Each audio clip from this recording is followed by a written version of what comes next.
सीकरी क्षेत्र में अवैध रूप से संचालित बसंत पैलेस होटल पर एसडीएम करावली ने छापा मारा। देह व्यापार का भंडाफोड़ करते हुए मौके से एक महिला गिरफ्तार की गई, जबकि युवक फरार हो गया। होटल से आपत्तिजनक सामग्री और दर्जनों मोटरसाइकिल बरामद की गईं।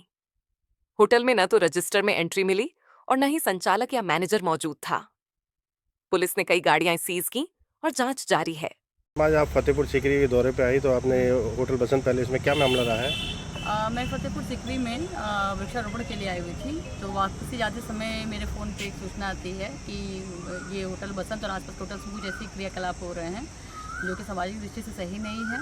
तो रास्ते में ही बसंत होटल मुझे मिला। वहाँ मैं जब उतरी तो होटल में सामने 3-4 लोग बैठे हुए थे। मैं सीधे अपने गार्ड्स वगैरह के साथ एंट्री की तो एक कमरा बंद पाया और काफ़ी देर खटखटाने के बाद जब दरवाज़ा प्रेशर डाला गया तब अंदर से एक लड़की लड़का आए और जो सामने बैठे 2-4 लोग थे वो कोई भी जवाब देने की स्थिति में नहीं थे।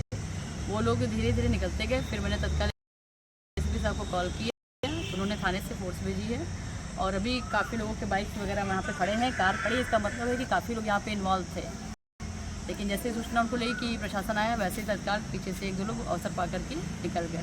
क्या मैडम ये होटल रजिस्टर्ड है या फिर क्या कहते हैं? देखिए, इसकी तो इंक्वायरी करनी होगी। अभी तो फिलहाल फर्स्ट टाइम मैंने प्रथम दृष्टया तो लग रहा है कि अगर रजिस्टर्ड होता तो इसके क्रियाकलाप नहीं होते, लेकिन इसको इंक्वायरी में हम डालेंगे कि भाई क्या स्थिति है। और फिलहाल जितने यहाँ पे वाहन वगैरह उसको सीज किए जा रहे हैं तत्काल थाने द्वारा। तो होटल के रजिस्टर में जो लड़के लड़कियाँ जो रुके हुए थे क्या उनकी एंट्री है? कोई भी रजिस्टर में इन लोग का कोई भी आईडी वगैरह नहीं मिला है और ना तो यहाँ काउंटर पर कोई मैनेजर वगैरह मिला है। जब मैं आई तो वहाँ पे काउंटर पे 2-4 लोग बैठे थे, लेकिन तत्काल जैसे मैंने एंट्री देखी वैसे तत्काल वो बाहर से निकल गए। तो अभी मैडम इन पर क्या कार्रवाई की जाएगी? अभी फ़िलहाल हमने थाने को सुपुर्द किया हुआ है, ठीक है, असलीज है। और जिसकी गाड़ियाँ जिसका होटल है वो एक बार आए, बताए कि भाई क्या स्थिति है उसके यहाँ की, तो इंक्वायरी चलेगी। और इस तरह से हम प्रयास करेंगे कि और जगहों पे जो सूचनाएं मिल रही हैं कि ऐसी दिक्कतें आ रही हैं तो वहाँ भी हम छापे डालेंगे। विदिन 1 मंथ जब भी हो हम अवसर बिना बताए छापे डालेंगे। Thank you. बुलंदशहर में गुलावटी पुलिस और स्वाट टीम की मुठभेड़ में एसीएम चोरी का शातिर आरोपी नईम उर्फ चिकना घायल हो गया। ट्रकों से एसीएम चोरी के मामलों में वांछित नईम को गोली लगने के बाद अस्पताल में भर्ती कराया गया है। आरोपी के पास से तमंचा, कारतूस और बाइक बरामद हुई है। ये कार्रवाई सिकंदराबाद औद्योगिक क्षेत्र की हालिया चोरियों के सिलसिले में की गई। गाजियाबाद के ट्रोनिका सिटी में पुलिस और बदमाशों के बीच मुठभेड़ में 3 शातिर गोकश गिरफ्तार किए गए। आरोपियों के पास से तमंचे, कारतूस, मांस काटने के उपकरण, बेहोशी के इंजेक्शन और बाइक बरामद हुई। मुखबिर की सूचना पर कार्रवाई करते हुए पुलिस ने घेराबंदी की। जवाबी फायरिंग में बदमाशों के पैरों में गोली लगी। तीनों को अस्पताल में भर्ती कर आगे की कार्रवाई की जा रही है।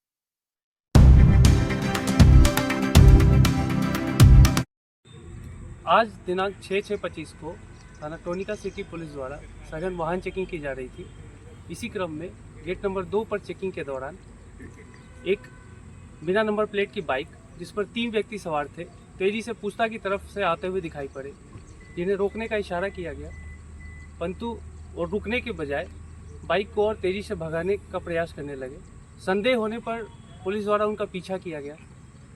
पुलिस को अपनी तरफ आता देखकर इन अभियुक्तों ने जान से मारने की नीयत से पुलिस पर फायरिंग कर दी, जिसके उपरांत पुलिस द्वारा आत्मरक्षा जवाबी फायरिंग की गई, जिसमें 2 अभियुक्तों के पैर में गोली लगी है एवं एक अभियुक्त को पुलिस हिरासत में लिया गया है। 2 अभियुक्तों जिनके पैर में गोली लगी है गिरफ्तार करके पूछताछ करने पर इन्होंने अपना नाम शहजाद उर्फ इंतजार उर्फ भूषण बताया तथा दूसरा अभियुक्त फतेह खान उर्फ याहिया खान है। इन दोनों को उपचार हेतु अस्पताल भेजा गया है। तीसरे अभियुक्त जुल्फिकार को भी पुलिस हिरासत में लिया गया है। तलाशी लेने पर इनके पास से 2 तमंचा, 315 बोर, जिंदा कारतूस, खोखा कारतूस, पिट्ठू बैग जिसमें मीट काटने के औजार जैसे कि छुरा, गरासे तथा रस्से और बेहोश करने के इंजेक्शन बरामद हुए हैं तथा इनके पास से बिना नंबर प्लेट की एक चोरी की गई मोटरसाइकिल भी बरामद हुई है। और भी पूछताछ करने पर इन्होंने बताया कि पिछले माह 13 मई को आवास विकास मंडोला क्षेत्र के जंगलों में इन तीनों ने गोकशी की घटना को अंजाम दिया था एवं उसके उपरांत अवशेष को सीवर के गड्ढों में डालकर फरार हो गए। जालौन के कोषनगर में कानून व्यवस्था मजबूत करने के लिए पुलिस अधीक्षक डॉक्टर दुर्गेश कुमार ने सुरक्षा व्यवस्था का जायजा लिया। सीओ और कोतवाली प्रभारी के साथ उन्होंने मुख्य मार्गों पर पैदल गश्त की और आमजन व व्यापारियों से संवाद कर भरोसा दिलाया। एसपी ने ईदगाह, धार्मिक स्थलों और संवेदनशील इलाकों का निरीक्षण कर पुलिस की तैनाती पर संतोष जताया। उन्होंने कहा, जन सुरक्षा ही पुलिस की सर्वोच्च प्राथमिकता है। कन्नौज के सौरिक थाना क्षेत्र में नाला निर्माण को लेकर हंगामा हो गया। उप जिलाधिकारी के निर्देश पर जेसीबी और पुलिस टीम गांव पहुंची, लेकिन ग्रामीणों के विरोध के चलते बिना खुदाई किए ही टीम को लौटना पड़ा। कानपुर देहात के जिला एवं सत्र न्यायालय ने पत्नी और उसके परिवार पर कातिलाना हमले के आरोपी को बीएनएस की कई धाराओं में दोषी पाते हुए मृत्युदंड और अर्थदंड की सजा सुनाई है। एडीजे 6 गैंगस्टर कोर्ट ने ये फैसला 1 साल पुराने मामले में सुनाया, जिसमें एक मासूम की मौत हो गई थी और 6 लोग गंभीर रूप से घायल हुए थे। कोर्ट ने एक निजी अस्पताल को इलाज में वसूली गई रकम लौटाने का भी आदेश दिया है। इस हमें जो अच्छा लगा था, फांसी हो ये हमारे बच्चों को काटा है, हमारा घर बर्बाद कर दिया है, कुछ नहीं रहा है, घर खेती सब बिक गई, हमारे बच्चों भी बर्बाद हैं, पढ़ाई भी उनकी बर्बाद है सर, कुछ नहीं बचा है सर। क्या मामला था, क्यों इतना सर बड़ा कुछ नहीं, हमारे यहाँ घर में रहता था, हमने दूसरी शादी की थी और ये इससे कहते थे कि घर में हमारे काम वाम करो, थोड़ा बहुत ये काम वाम करता नहीं थे, बच्चों को परेशान करता था, लड़ता था, मार पीट करता था और कहता था उसके माँ बाप कहते थे माँ काम वाम ना करना, परे परे खाना। इस बात को लेकर के इसने ये कदम इसने रात में हम लोग सो गए छत पे और ये कहने लगा कि गेट खोल के रखना और हमें फोन लगाएंगे, इसी बात के लेकर इसने हमने खुला रखा कि ये पति है, ऐसा क्या करेगा। इसने रात में हम लोग बच्चों को लेकर छत पे लेट गए जाए, इसने रात में हम लोगों को ऊपर बार कर दिया, बांका से हमारे बच्चों को काटा, हमको काटा, मेरी देवरानी बीना और महेंद्र और सूर्यांश काव्या को सबको मार डाला, काट दिया और काव्या मर गई।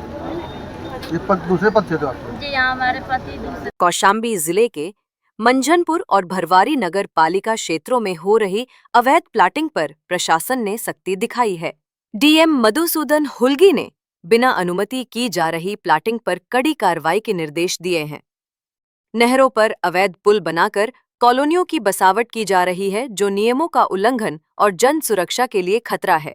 प्रशासन ने संबंधित अधिकारियों को सख्ती से जांच के आदेश दिए हैं। कुशीनगर के देवरिया रोड स्थित हिरण्यावती घाट परिसर में विश्व पर्यावरण दिवस पर नगर पालिका परिषद और रोटरी क्लब कुशीनगर के संयुक्त तत्वावधान में वृहद पौधारोपण कार्यक्रम आयोजित किया गया। इस दौरान विभिन्न प्रजातियों के 50 फलदार और छायादार पौधे लगाए गए। कार्यक्रम में लोगों को पर्यावरण संरक्षण की शपथ दिलाई गई और हर व्यक्ति से कम 1 पौधा लगाने की अपील की गई। लखनऊ के देवा थाना क्षेत्र में वेयरहाउस चोरी के आरोपी को पुलिस ने मुठभेड़ के बाद गिरफ्तार कर लिया। स्वाट और देवा थाना पुलिस की संयुक्त टीम को माती पुल के पास संदिग्ध व्यक्ति की सूचना मिली थी। 6 जून की रात हुई इस कार्रवाई में आरोपी को पकड़ लिया गया और उससे पूछताछ जारी है। लखनऊ के आलमबाग में 3 साल की मासूम से दुष्कर्म के आरोपी दीपक वर्मा को पुलिस ने मुठभेड़ में मार गिराया। 5 जून को हुई दरिंदगी के बाद बच्ची अस्पताल में भर्ती है। डीसीपी मध्य की 5 टीमों ने 24 घंटे में आरोपी को तलाशा। गिरफ्तारी के दौरान आरोपी ने फायरिंग की। जवाबी कार्रवाई में गोली लगने से घायल हुआ दीपक को अस्पताल ले जाया गया, जहां उसे मृत घोषित किया गया। लखनऊ कारागार में 200 अलग अलग प्रजातियों के पौधे लगाए जाएंगे, जिससे वातावरण हरा भरा रहेगा और बंदियों के मानसिक शारीरिक स्वास्थ्य पर सकारात्मक असर पड़ेगा। कार्यक्रम के बाद मंत्री ने नवनिर्मित ओपन जिम का उद्घाटन किया, जो फिट इंडिया मूवमेंट की भावना के अनुरूप है। बल में जिलाधिकारी डॉक्टर राजेंद्र पेंसिया और मुख्य विकास अधिकारी डॉक्टर गोरखनाथ भट्ट ने कई विभागीय कार्यालयों का निरीक्षण किया। निरीक्षण के दौरान अनुपस्थित कर्मचारियों को नोटिस देने और साफ सफाई